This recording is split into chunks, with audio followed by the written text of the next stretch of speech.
الحمدللہ رب العالمین والصلاة والسلام علی سید المرسلین اما بعد فاعوذ باللہ من الشیطان الرجیم بسم اللہ الرحمن الرحیم۔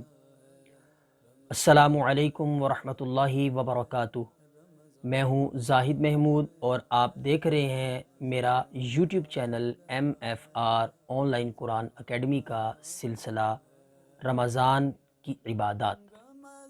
میرے اس سلسلے میں آپ رمضان المبارک کے روزوں کی عبادات کا علم حاصل کر سکیں گے۔ پچھلی ویڈیو میں نے آپ کو پہلے روزے کی عبادات کے بارے میں بتایا۔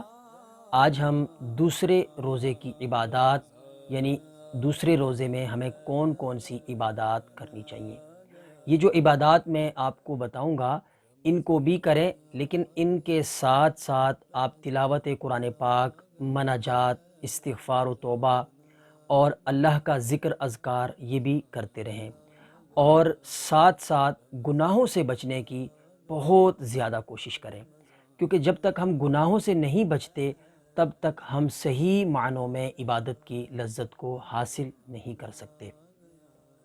رمضان المبارک میں اگر آپ کے پاس ٹائم ہے، آپ فری ہیں، تو بجائے اس کے کہ اکثر لوگوں کو دیکھا ہے کہ وہ گناہوں والے کام میں پڑ جاتے ہیں، جیسے یوٹیوب لگا لی اور اس کے اندر فلمیں ڈرامے دیکھنا شروع کر دیا ٹائم کو سپینڈ کرنے کے لیے، یا لوڈو وغیرہ لگا لی، یا اور طرح کی کوئی گیمیں لگا لی۔ تو ایسا کرنے سے بہتر ہے کہ آپ سو جائیں، کیونکہ جب مومن سو رہا ہوتا ہے تو اس وقت وہ گناہوں سے پاک ہو جاتا ہے۔ تو اگر آپ کے پاس ٹائم بچتا ہے، کیونکہ انسان ہے تھک بھی جاتا ہے، زیادہ دیر ذکر اذکار کرے تو بھی وہ اس کو نیند وغیرہ آ جاتی ہے، تو اگر آپ کے پاس کوئی ٹائم بچتا ہے اپنے ضروری معاملات کرنے کے بعد، تو گناہوں والے کام سے بچنے سے بہتر ہے کہ آپ گناہوں والے کام جو کریں اس سے بہتر ہے کہ آپ سو جائیں، یہ آپ کو زیادہ فائدہ دے گا۔ تو آج ہم بات کرتے ہیں کہ دوسرے روزے کے اندر آپ اپنی عبادات کے اندر ان عبادات کو شامل کریں گے تو انشاءاللہ عز و جل آپ کو گناہوں سے بچنے کی بھی توفیق ملے گی اور اس روزے کی لذت کو بھی صحیح معنوں میں پا سکیں گے۔ تو سب سے پہلے فجر کی نماز کے بعد پانچواں کلمہ استغفار، یہ آپ 11 مرتبہ پڑھ لیں۔ پھر ظہر کی نماز کے بعد سورۃ الفاتحہ، اس کی 7 مرتبہ یعنی سورۃ الفاتحہ الحمد شریف، اس کی 7 مرتبہ تلاوت کریں۔ پھر بعد نماز عصر کی نماز جب آپ پڑھ لیں تو اس کے بعد 25 مرتبہ آپ درود ابراہیم پڑھیں۔